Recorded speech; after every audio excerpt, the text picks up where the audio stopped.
Assalamualaikum warahmatullahi wabarakatuh. Perkenalkan nama saya Hanifah Zabila dengan NIM 2502914 dari Prodi Pendidikan Matematika. Pada kesempatan kali ini saya akan membahas topik tentang asas-asas pendidikan. Latar belakang dari topik yang akan dibahas ini yaitu pendidikan di Indonesia tidak hanya berfokus pada transfer pengetahuan, tetapi juga pada pembentukan karakter dan kemandirian siswa melalui asas-asas filosofis yang berakar kuat pada nilai-nilai budaya Jawa dan nasional. Asas-asas seperti Huri Handayani, Ingarsa Sung Tulada, Imandia Mangunkarsa, kemandirian dalam belajar, pendidikan sepanjang hayat, serta alam tak kembang jadi guru mencerminkan pendekatan holistik yang menekankan peran guru sebagai pembimbing, otonomi belajar, pembelajaran berkelanjutan, dan alam sebagai sumber inspirasi. Prinsip-prinsip ini diimplementasikan dalam kurikulum nasional seperti kurikulum Merdeka. Materi pertama yaitu asas-asas pendidikan.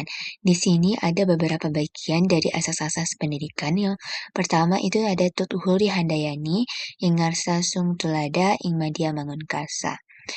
Di sini asas ini merupakan filsafat pendidikan Ki Hajar Dewantara yang menggambarkan posisi ideal guru dalam membimbing siswa. Berada di depan sebagai teladan yang memberi contoh perilaku baik dan pengetahuan atau Ingarsa Sung Tulada. Di tengah untuk memotivasi dan membangun inisiatif siswa melalui bimbingan kolaboratif atau Ingmedia Mangunkarsa, serta di belakang untuk mengatasi dan mendorong kemandirian tanpa intervensi berlebih atau Tuturi Handayani. Prinsip ini menekankan pendidikan yang membebaskan jiwa anak, menghindari dominasi guru, dan memupuk potensi siswa secara alami. Menjadi dasar sistem pendidikan nasional Indonesia yang humanis dan berorientasi pada perkembangan individu. Yang kedua yaitu kemandirian dalam belajar. Kemandirian dalam belajar adalah asas yang mendorong siswa untuk proaktif mencari ilmu, mengelola proses pembelajaran sendiri, dan bertanggung jawab atas pencapaiannya. Sesuai dengan pepatah, anak adalah tunas, guru adalah penyiram, sekolah adalah kebun. Asas ini bertujuan membentuk karakter mandiri, kreatif, dan adaptif, di mana siswa tidak sekedar menerima informasi pasif dari guru, melainkan aktif bereksplorasi, memecahkan masalah, dan merefleksikan pengalaman belajarnya, sehingga siap menghadapi tantangan kehidupan nyata di luar bangku sekolah. Selanjutnya, yang ketiga itu ada pendidikan sepanjang hayat. Pendidikan sepanjang hayat ini menegaskan bahwa proses belajar tidak terhenti setelah lulus sekolah atau kuliah, melainkan berlangsung terus-menerus sepanjang usia untuk pengembangan diri, adaptasi sosial, dan peningkatan kualitas hidup.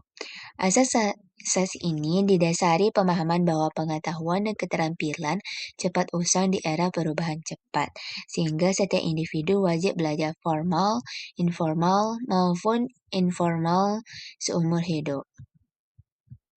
Dan yang terakhir itu ada alam tak kembang jadi guru.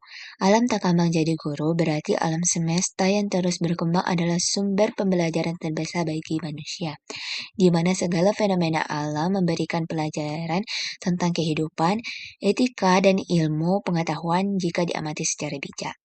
Asas dari Ki Hajar Dewantara ini mendorong pendekatan pembelajaran berbasis pengamatan langsung terhadap lingkungan, seperti siklus tumbuhan untuk pelajaran kesabaran atau pola cuaca untuk pemahaman ketertiban alam, menanamkan rasa hormat terhadap ciptaan Tuhan dan kearifan lokal dalam menjaga harmoni antara manusia dan alam. Materi selanjutnya yaitu materi tentang implikasi masing-masing asas-asas dalam pendidikan. Yang pertama, implementasi Tuturi Handayani, Ingarsa Sung Tulada, Ingmedia Mangunkarsa. Implementasi asas ini dilakukan melalui pendekatan pengajaran triangulasi di sekolah-sekolah Indonesia, seperti di Taman Siswa Modern dan Kurikulum Merdeka. Guru bertindak sebagai teladan di depan kelas dengan menunjukkan sikap disiplin dan etis atau ingasa sung tulada, memfasilitasi kolaborasi siswa melalui diskusi kelompok atau proyek tim di tengah proses, atau ing media mangun karsa, serta mengawasi secara pasif dari belakang dengan memberikan umpan balik minimal pada tugas mandiri seperti portofolio atau presentasi siswa atau Tutwuri Handayani. Yang selanjutnya yaitu yang kedua, implementasi kemandirian dalam belajar. Implementasi kemandirian difokuskan pada model pembelajaran student-centered, seperti problem-based learning atau PBL, dan self-directed learning di platform digital. Siswa diberi kebebasan memilih topik riset, mengelola waktu belajar via aplikasi, dan mengevaluasi diri sendiri maupun melalui jurnal refleksi. Di tingkat universitas, program seperti kuliah kerja nyata atau KKN mendorong mahasiswa merancang solusi masalah desa secara otonom. Yang ketiga yaitu implementasi pendidikan sepanjang hayat. Implementasi dilakukan melalui ekosistem pembelajaran non-formal dan informal, seperti Kartu Indonesia Pintar atau KIP, Kuliah untuk Dewasa, program pelatihan vokasi BLK atau Balai Latihan Kerja, dan MOOC atau Massive Open Online Course pada Kemendikbudristek. Pekerja pabrik bisa mengikuti kursus malam untuk naik jabatan, sementara lansia bergabung dengan kelas keaksaraan fungsional KB. Yang terakhir yaitu implementasi alam takambang jadi guru. Implementasi melibatkan pendidikan berbasis alam seperti pembelajaran luar ruang di sekolah alam dan integrasi lingkungan dalam kurikulum. Siswa diajak observasi ekosistem sungai untuk pelajaran biologi, menanam hidroponik untuk IPA, atau mempelajari pola migrasi burung untuk geografi.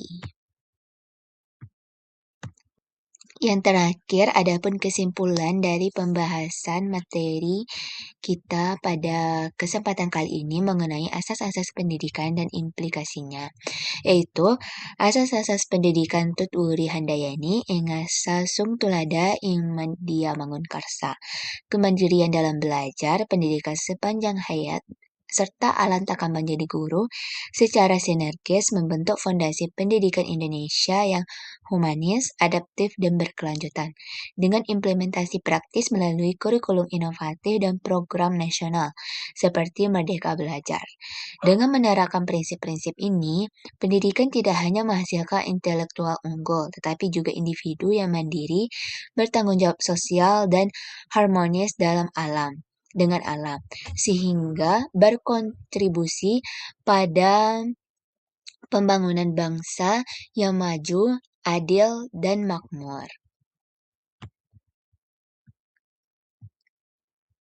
Baik, itu saja materi yang dapat saya sampaikan pada kesempatan kali ini.